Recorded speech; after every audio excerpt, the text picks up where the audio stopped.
since Chanukah is coming up in less than 2 weeks, in exactly a week from this Sunday evening, so I decided to refocus on Chanukah today and some of its major lessons.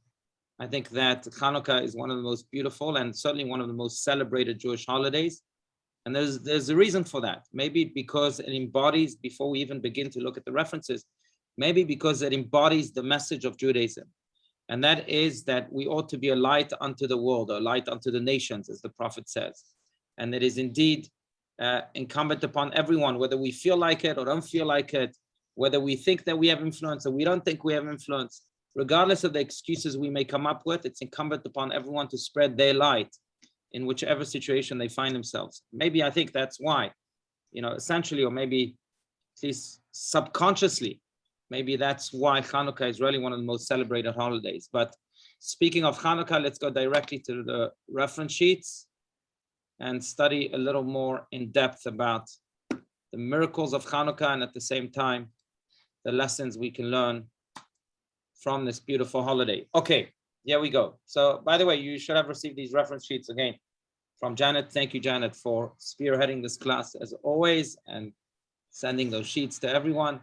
Okay, let's just give a short introduction to Chanukah as we always do, just to get in tune with the history of Chanukah and then some of the laws and customs, and then we'll go directly into the lessons. Does anyone want to read about the historical background of Chanukah? Anyone? Julie, go for it. I see you raising your hand. Thank you. The story of Hanukkah takes us back to the year 164 BC, some 150 years before the birth of Christianity and 2 centuries before the destruction of the Second Temple. When the Syrian ruler Antiochus V ascended the throne, he was determined to oppose his values on the Jewish people. He forbade the practice of Judaism, set up a statue of Zeus in the temple, and systematically desecrated Jerusalem's holy sites. Jews who were caught practicing Judaism were tortured to death.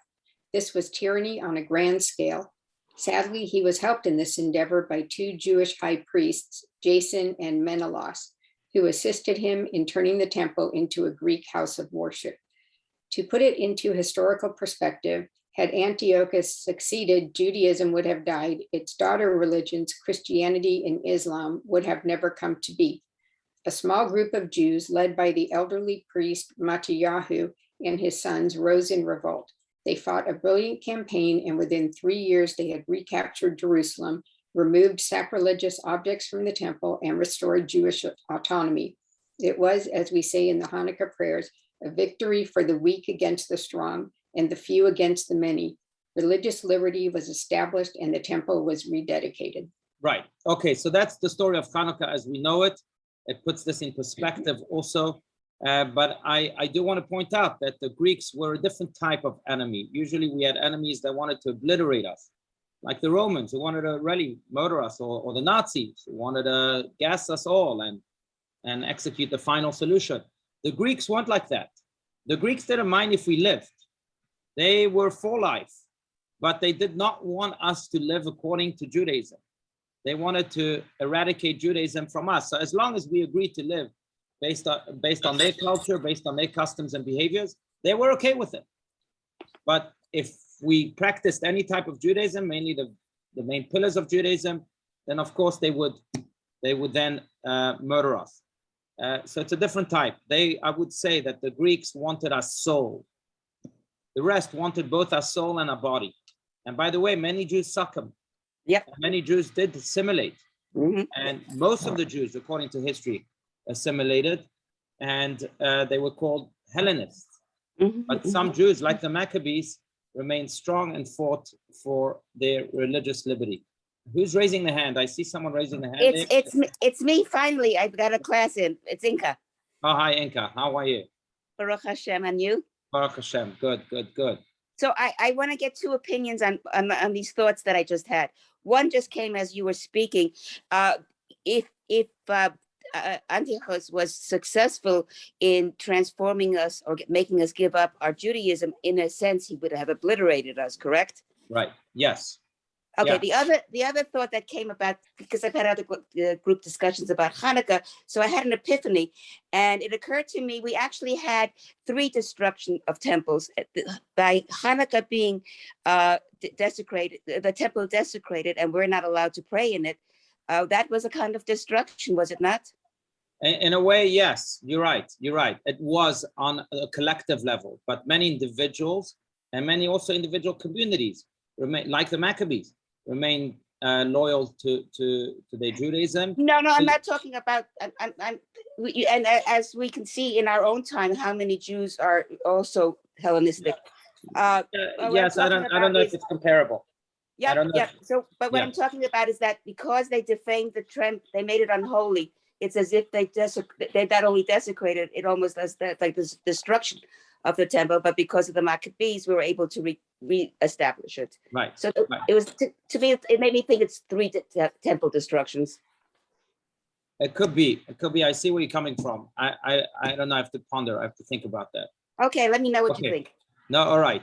Okay, fine. Thank you, Inka. All right. So let's get just to the laws and the customs, and then we'll go to the meat of it, to the lessons that we can learn from the festival of Chanukah. So these are some of the laws of this beautiful festival. Of course, we celebrated for 8 days because the light of the menorah was lit for 8 days instead of 1 day, which was expected. And when we light the menorah after sunset, then we say these blessings, right? I just put them out there in case you don't have them at home, and you can put this out and then you'll have the blessings. The third blessing, may I note, is only recited on the first night of Chanukah. It's the blessing of Shechianu. That's because Shechianu is recited on anything new. And the festival this year, of course, is on the first night. We celebrate its newness of the newness of the festival that comes to us each and every year. And therefore, we recite Shechianu on that night. The second night, it's already a second night, so it's not new anymore, so we don't have to say Shechianu anymore. Okay, here are some of the laws and customs. Who wants to read through them quickly, and then we can get to the lessons? Does anyone want to read? Yes, Janet, please. A menorah.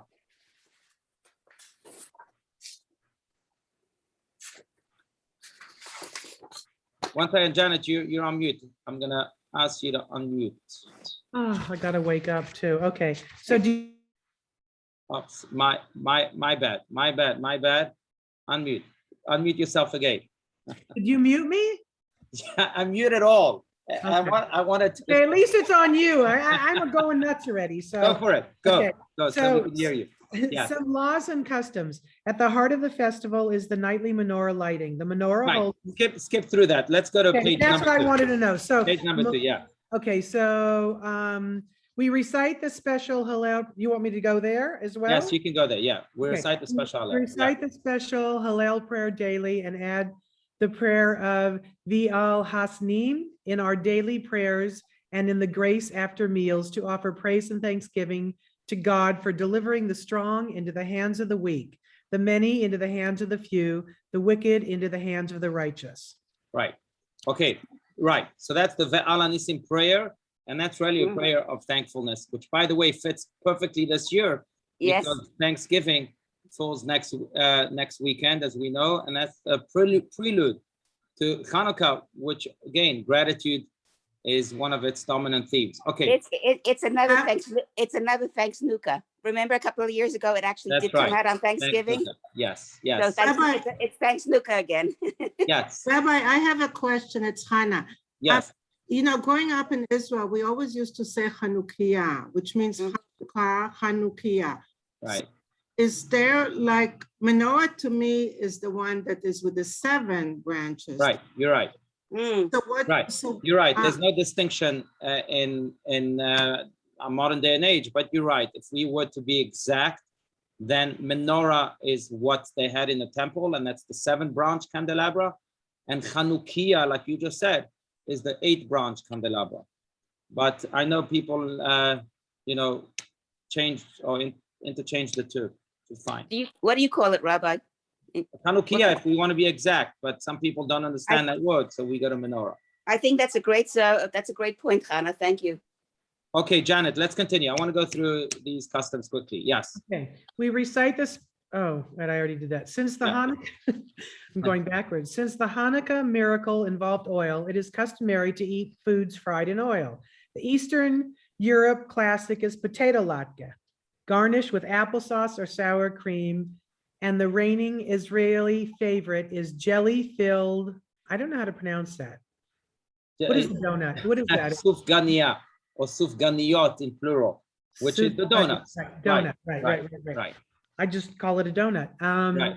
On Hanukkah, it's customary to play with a dreidel, a four-sided spinning top bearing the Hebrew letters Nun, Gimel, Hey, and Shin, an acronym for Nes, God, Haya, Sham. Right.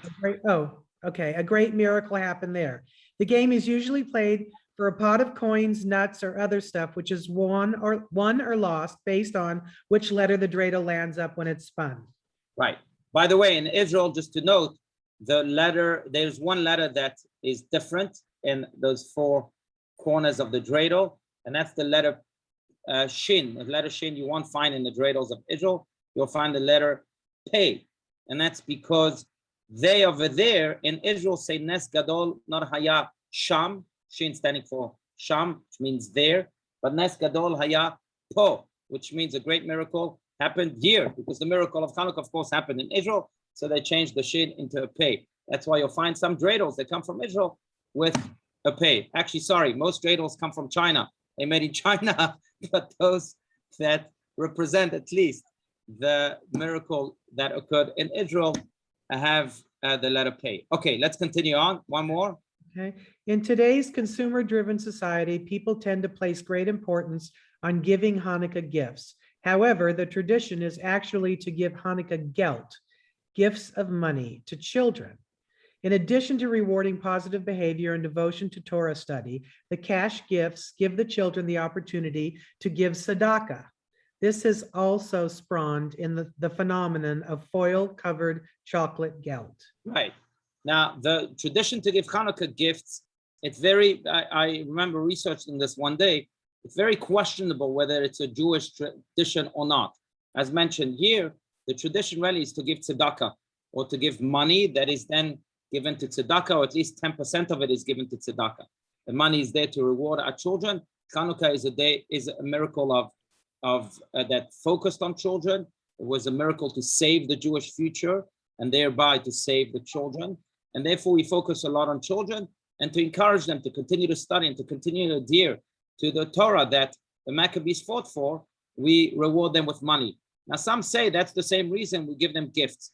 Others say that gifts really came from the Christian tradition of giving gifts on Christmas. And the Jews felt like they wanted to do that too. And Hanukkah and Christmas usually fall together. And that's why people give gifts. So it might, again, it's not clear, might be coming from that Christian influence. It might be coming simply because people said, you know what, I'd rather give presents to my children, to give them money, certainly to younger children who don't really know what to do with money and don't know how to handle it. So it might also be a Jewish tradition, but I just want to put a big question mark on the source, not on the custom itself, but on the source of this custom, as the historians and those researchers do. But those are the customs. Those are the prevalent customs. There are other customs of Hanukkah, but those are the prevalent customs of Hanukkah. Now I want to go really to the meat of our class today and learn about some of the life lessons we can learn from Hanukkah, primarily from the attitude of the Maccabees. And it is quite fascinating because, as mentioned before, we light the menorah, or the Chanukiah to be exact, like Hannah pointed out, for 8 days. Why? Because, as mentioned, right, we were looking for a cruse of olive oil to light the menorah of the temple, and they were looking and looking, and finally Judah the Maccabee find one cruse of olive oil that wasn't broken, and he went to the menorah and lit the menorah with it. It was supposed to light for 1 day, and it lasted for 8 days, right? That's what the Babylonian Talmud says here, Tractate Shabbat 23b. The big question is this: if the miracle of Hanukkah was really a miracle that lasted, if you think about it, for 7 days, because the first day was not a miracle. We expected that cruse of olive oil to last for just 1 day. So the first day shouldn't be counted as a miracle. The real miracle was for 7 days. And if the real miracle is for 7 days, why do we celebrate Chanukah for 8 days? We should celebrate it for 7 days. The first day of Chanukah shouldn't count. We expected that light, the olive oil to light for 1 day. There's no miracle about that first day. So I know we want to add an extra day. I know we want to have an extra donut or an extra day of gelt or whatever it be. But still, if we're accurate, we should be celebrating Chanukah for 7 days. Yes, Julie. Well, you're on mute. Could the miracle on the first day be that there was any oil at all? Oh, good. So maybe the fact that they actually found a cruse of olive oil that was intact is a miracle in of itself. Very good. And I think that the idea here is connected to that too. Not only is the miracle that they actually found olive oil and they didn't have to go to Tekoa. Tekoa is a village outside of Jerusalem where the olive oil would come from, where olives would come from, really. I don't know if anyone has been to Tekoa. Tekoa is about 25 minutes driving distance. Back then it was a 3-day donkey ride to Tekoa. But that's where many, many olives grow. And most of the olives that produce the olive oil for the menorah in the temple came from Tekoa. So the miracle is not only that they didn't have to go to Tekoa because they found a cruse of olive oil that was intact in the temple, but also I think the miracle is the fact that Judah the Maccabee and his team and everyone in his army searched and searched and searched and did not give up their search even for one moment. That in of itself is a miracle. That ability to be resilient, to be persistent, and to believe that God will provide, even though everything around you is telling you that it will be impossible to find this cruse of olive oil, is in of itself a miracle. Because think about it. The Greeks desecrated this temple in ways that we can't even imagine. They brought prostitutes to the temple. They brought idols to the temple. They made the temple filthy. They brought animals to the temple. They brought also, they tore everything they could tear. They defiled the temple again in indescribable ways. And when you walked into a temple like that, if I had walked in a temple like that, I would have given up and said, no, forget about it. They've been here for 3 years. The war lasted for 3 years, so they've been there for at least 3 years. There's no way that they left the cruse of olive oil that's intact. Remember, maybe they smashed some, but the smashed olive oil could not be used. It had to be intact. It had to be sealed with the stamp of the high priest in order for it to be used for the menorah. So it was impossible to find one, but they did not believe that impossible is a word in their vocabulary. And they continued to fight on and search on until they celebrated, until they found one and then celebrated the lighting of the menorah, which I think in and of itself holds one of the great lessons for life. And that is, in life we do face, there is no such thing as a smooth sailing life. We all face obstacles and impediments and all sorts of troubles. But what differentiates between a Maccabee and a non-Maccabee is that a Maccabee in spirit is someone that never gives up. Someone that regardless of the challenge, they'll fight through until that victory is achieved. And that I think is really one of the great themes of Judaism altogether. Maybe this is why, and that's the second reference here, when the high priest goes into the Holy of Holies on Yom Kippur, on the holiest day, in the times of the temple, he would do that each and every year. What part of his prayer was that no woman, as I in the bolded letters say here, no woman should suffer a miscarriage. I know we spoke about this, I think, a long time ago, but what this really relates to is not only pregnant women, that they should not suffer, God forbid, any miscarriage, but that refers to each and every one of us, whether we're men or women. And that is that every one of us has a dream that we are pregnant with. But very often we give up on those dreams because of the troubles of life. So we miscarry those dreams. And the deeper meaning of this prayer is that he was asking every one of us, the high priest, that we continue to be Maccabees and to continue to fight through until our dreams are fulfilled, never to give up on the dreams of our childhood, on the dreams that come with life altogether.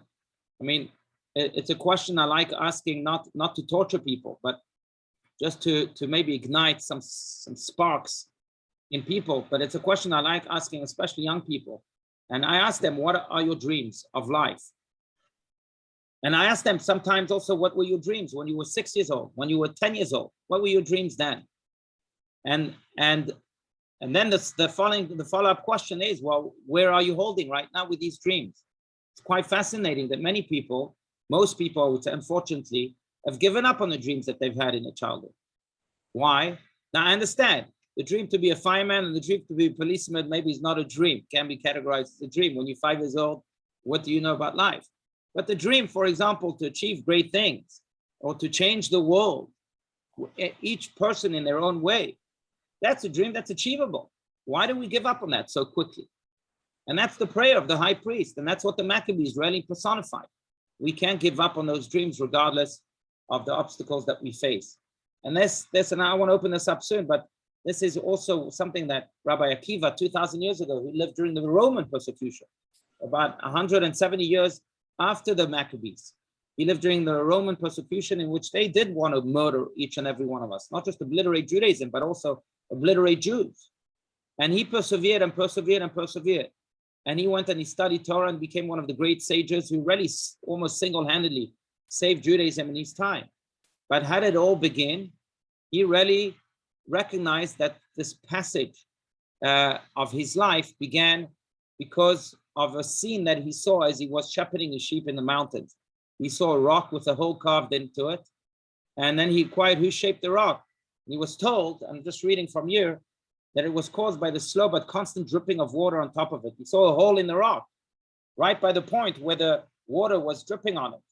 And he realized again that the hole was caused by the water constantly dripping on it. And then Akiva reasoned, if a substance so soft as water can penetrate a rock with slow, persistent motion, so too the Torah can penetrate my heart. The most important is that consistency of the dripping water, continuing to drill and drill and drill through the rocks of life, and then no doubt we'll be able to achieve our dreams. Now, yes, Rabbi, can I ask a quick question? It says in that sentence, in that paragraph, that Rabbi Akiva died at age 40. Is that no, because? No. That's not what it says. At the age of 40, that's when he noticed that. Yeah. Because I know he died at the age of 120. Yeah. Okay, yeah. Thank you. Yeah, sure. Yeah. But in any case, so that I think is one of the great secrets of life, the secrets embodied by Rabbi Akiva, by the Kohen Gadol's prayer, and again, by the Maccabees themselves. I do want to, I shared the story a few weeks ago, but it's still so fresh in my mind and so powerful. But I remember receiving a phone call from a priest, I think a Catholic priest. We received the phone call here in the office to go and visit this woman who is in Old Town Scottsdale, and she's on a deathbed. So I agreed, and a few weeks ago, and I went to visit her. I remember her name was Laura, and I spoke to her, and she told me that she was a Holocaust survivor, and I asked her, what's your story? And she said that her story was that she was in that infamous line of Joseph Mengele, who acted like God and decided who will go to life and who will go to death. And she was in that line with her mother and her little baby sister. Mother was carrying a baby sister. And when their turn came to face the Nazis and Mengele at their head, one of the Nazis came to her mother and said, this baby, you bring a baby to Auschwitz? There's no babies in Auschwitz. This baby won't survive. And then he went and excused the graphics. But then he went and he took the baby, threw the baby up in the air and shot it in front of the mother and in front of this Laura. Laura was traumatized by this scene for the rest of her life. She, thank God, survived. The mother did not. But she decided that she will make up for the loss of her sister and her baby sister. She came out of the Holocaust, she remarried, and today she's not necessarily, quote unquote, externally at least, a religious woman. But she decided to have as many children as possible to make up for the loss of her baby sister. And now she's in her 90s, I think. 94 or something like that. She's in Old Town Scottsdale, and she has 12 children. 12 children around the world. Why? Because she decided to show the world that those Nazis will never win.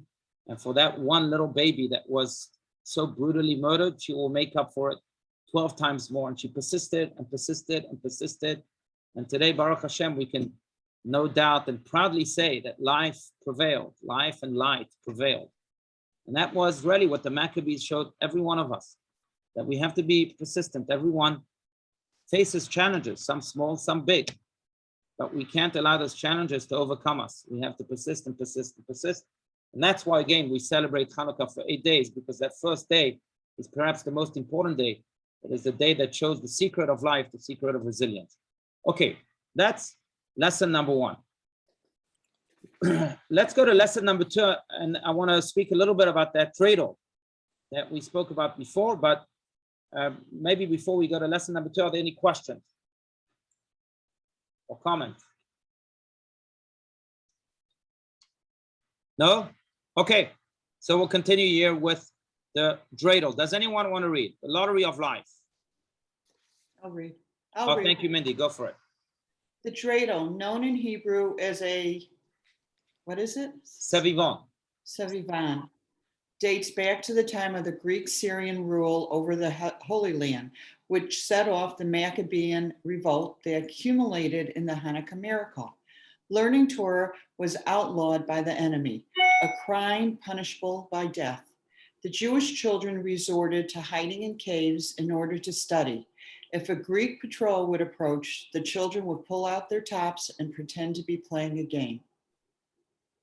Okay, all right. So that's why. It's, by the way, it's reminiscent of the of another Jewish festival of Lag BaOmer, a little less known. Lag BaOmer celebrated 33 days after the first day of Passover, but then we celebrate how Rabbi Shimon Bar Yochai, many Jews who were facing this decree by the Romans that they couldn't study Torah, still study Torah, and they would go out to the woods and they would study Torah. And when they would see a Roman coming close, they would take out a bow and arrow, and they would play with the bow and arrow. And then when the Romans would come and ask them, "What are you doing?" Here they would say, "Well, we're just playing," and they were really studying Torah. Same year, the Greeks, they would tell the Greeks, "We're just playing this gambling game," but really they were studying Torah, and the dreidel was somewhat of a trick that they did in order to deviate their attention. But that's the reason we do a dreidel. Now, what's the deeper reason? Because you may ask a question. I mean, I understand that this was a trick that they did, but after all, the dreidel game is really a gambling game. I don't think there's much difference between the gambling game, the dreidel game, and playing poker, or playing blackjack, or going to the casino or the roulette. Going to the casino, it's maybe exactly like the roulette, in fact. Just like going to the casino, playing the roulette.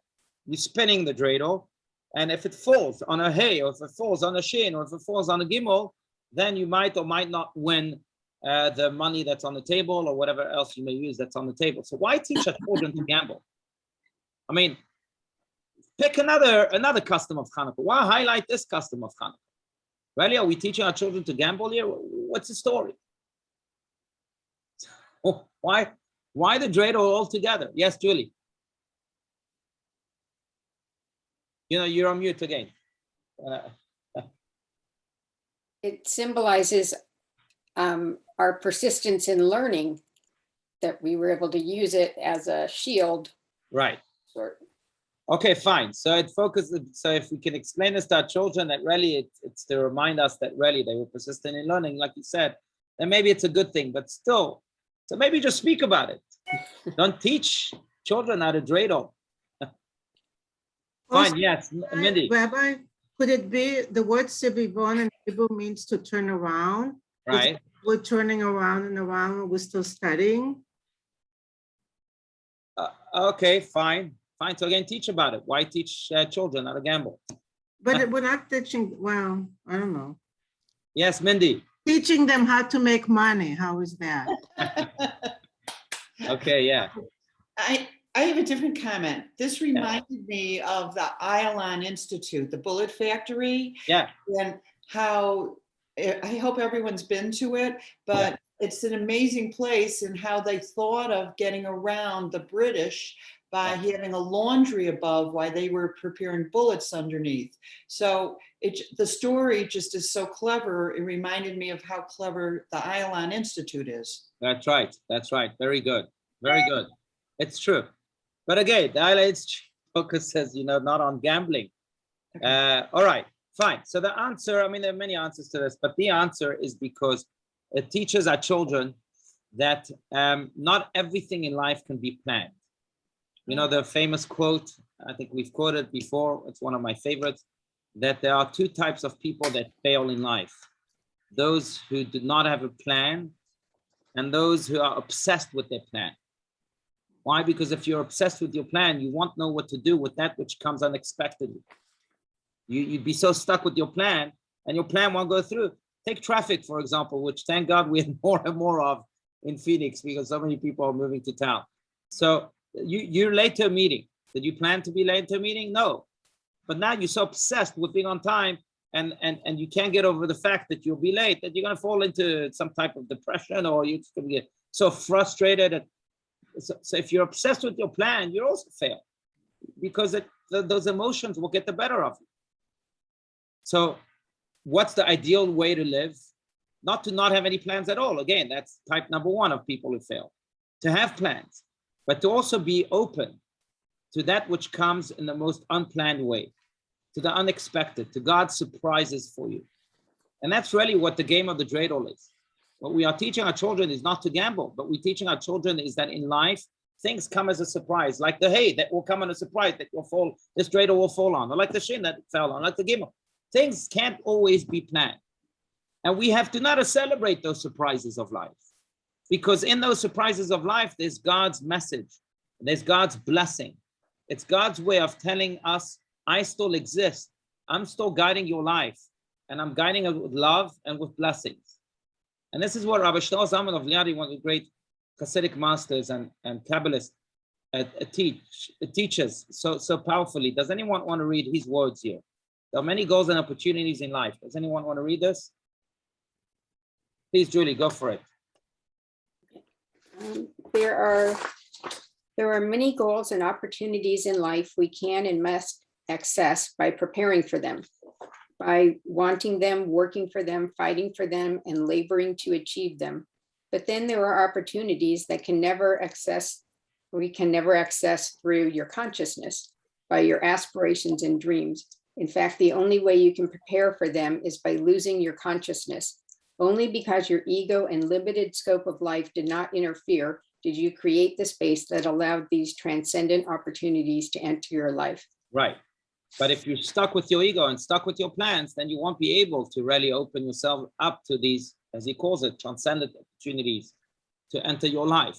It's one of the great secrets of life, I also believe. And I will add one more thing that may be revolutionary and thought-provoking, but I really believe in it. And that is sometimes the greatest blessings of life come in the most unexpected way. And it is because we were open to them that those great things happen. It's almost like Moses. Moses who was shepherding his sheep in the mountains, and all of a sudden he sees a burning bush. Did he expect that burning bush to be there? No. Did he expect to turn around and go and see and examine the burning bush and then hear God's voice from within it? No. But when he decided to turn around, when he decided to examine it, when he decided to drop everything and nonetheless follow that calling, even though it came in the most unexpected way, that's when he was chosen as a leader of the Jewish people. It's true for, I think, so many other heroes of history. Queen Esther, that we'll read about in 2 months from now, when the festival of Purim, also she decided to heed the call. Did she plan to be a queen? Not at all.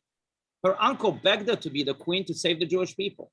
Did she plan to face Haman and his harsh decrees and fight him almost single-handedly? No. But she was open to it. And when you're open to God's surprises in life, then really you become a hero, and through becoming a hero, you also create a lasting impact on the world around you. It's true on a macro level, and it's true on a micro level. Sometimes we have a specific plan for the day, and someone needs our help. We didn't plan for that.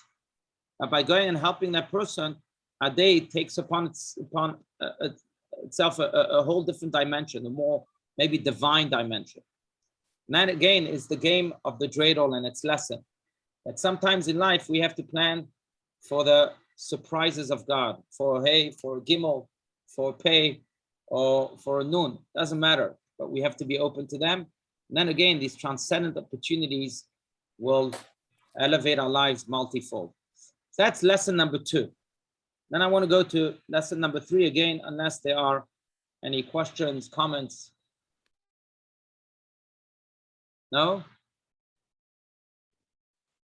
Okay, so lesson number 3, last and not least, that I learned from all the delicious fried food that we have. Now, we spoke about sufganiyot, donuts, we spoke about latkes. Some people have different types of fried foods. I know that Moroccans have their own cuisine of fried foods for Chanukah. They have what's called sphinges. Is anyone familiar with sphinges? Geraldine, I know you're on the call.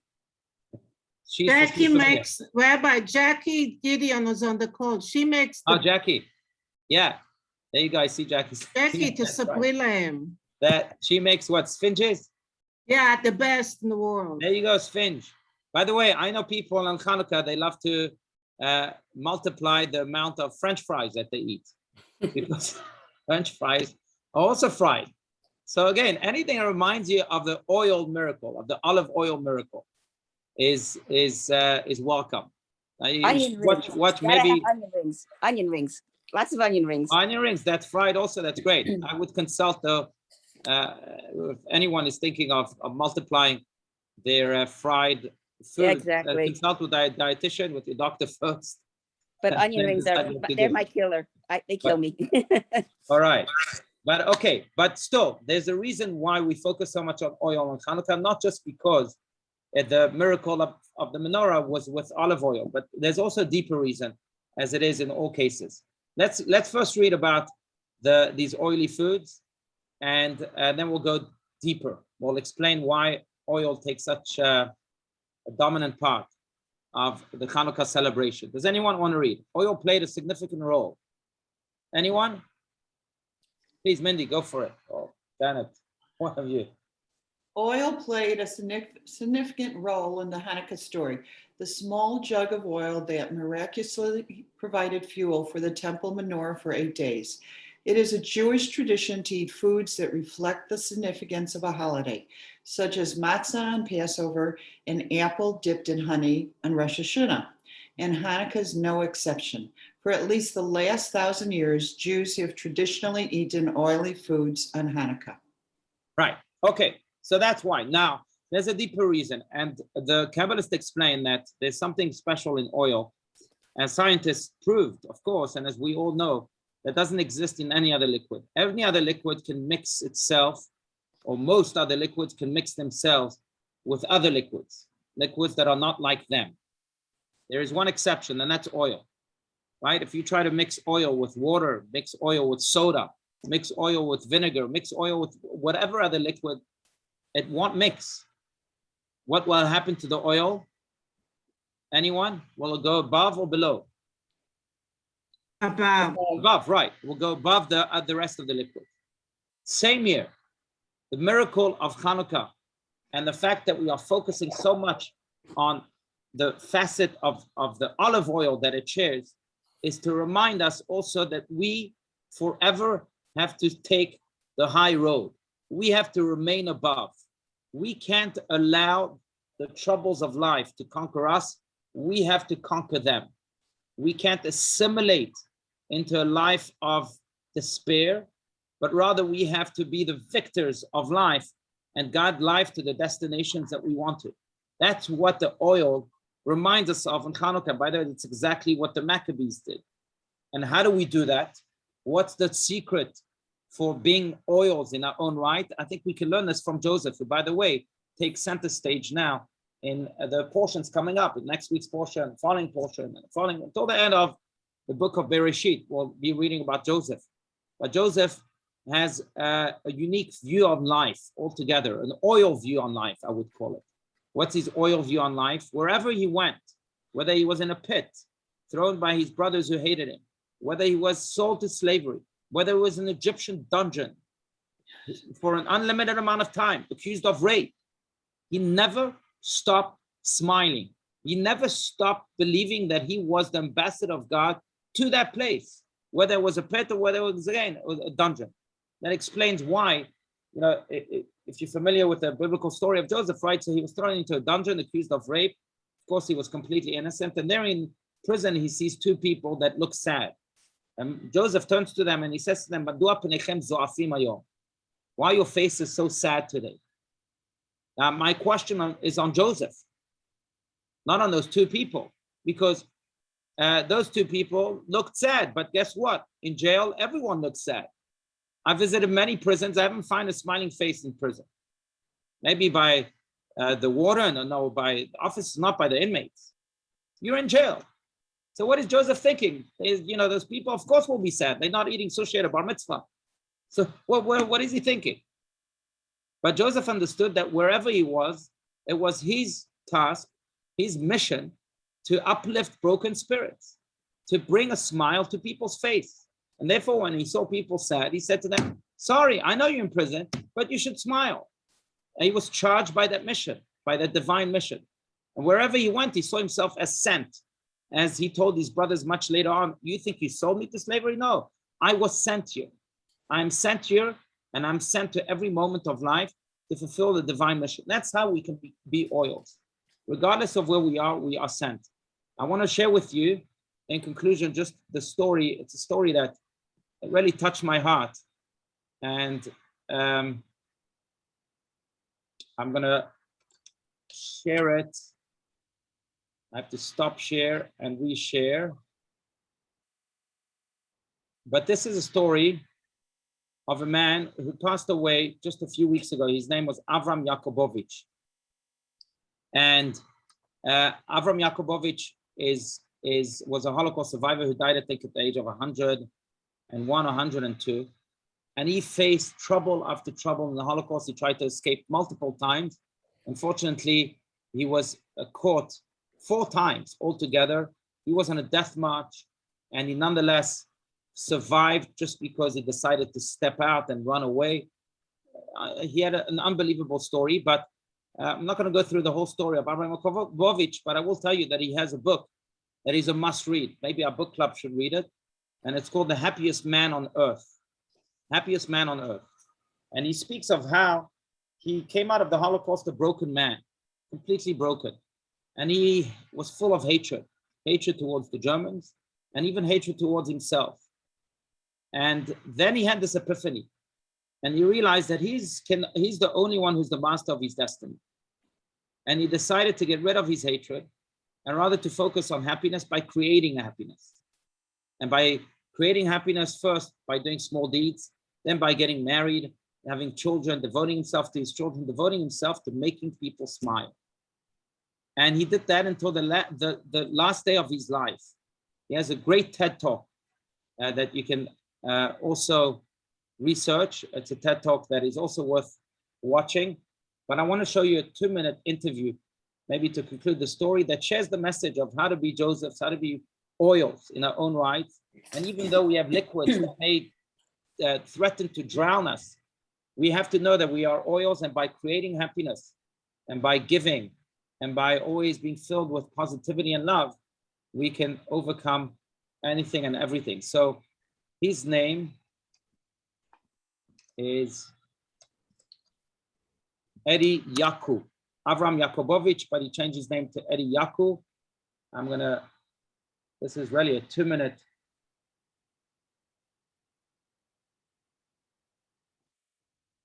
I'm going to share my screen. You can't see can you see my screen though?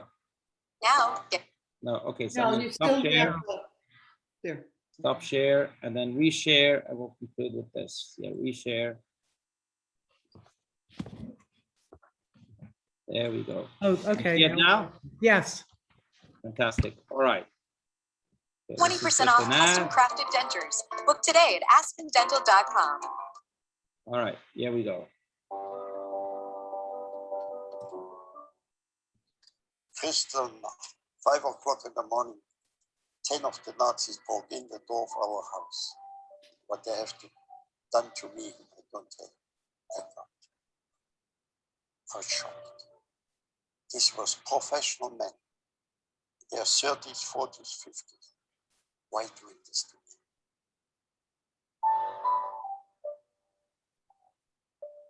I believe hate is a disease. First, it kills your enemy, but in the process, it kills you as well. The people who hate are never happy. What's the good of it? I cannot and will not forgive or forget, but I don't hate. I have many German friends here. I give them the same respect than I expect from them. Happiness you create. One flower is my dawn.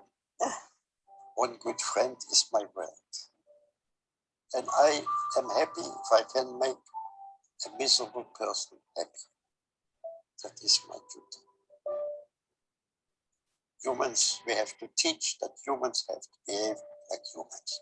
If we don't agree, you don't become my enemy, you're still my friend. I like people who don't agree. That's how I improve. I want to be human as much as I can, because I have seen brutality in my country.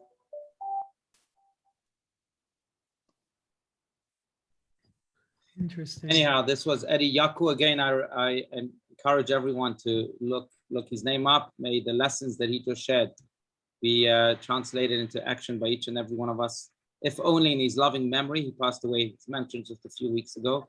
And he was that oil. He was that Joseph. He was that Maccabee. And he certainly embodied that third lesson, well, the first lesson of resilience, no doubt. The second lesson of being open to the surprises of life, even though they may be as harsh as they get. And the third lesson too, of knowing that no matter where we are there on a mission to bring happiness, to create happiness to others, as he did so beautifully. And these are the three lessons really that I think Chanukah demonstrates the most out of all holidays. These three lessons are shouted from the mountaintops of Chanukah, so to speak. And I hope we can really internalize them and actualize them to the best of our ability.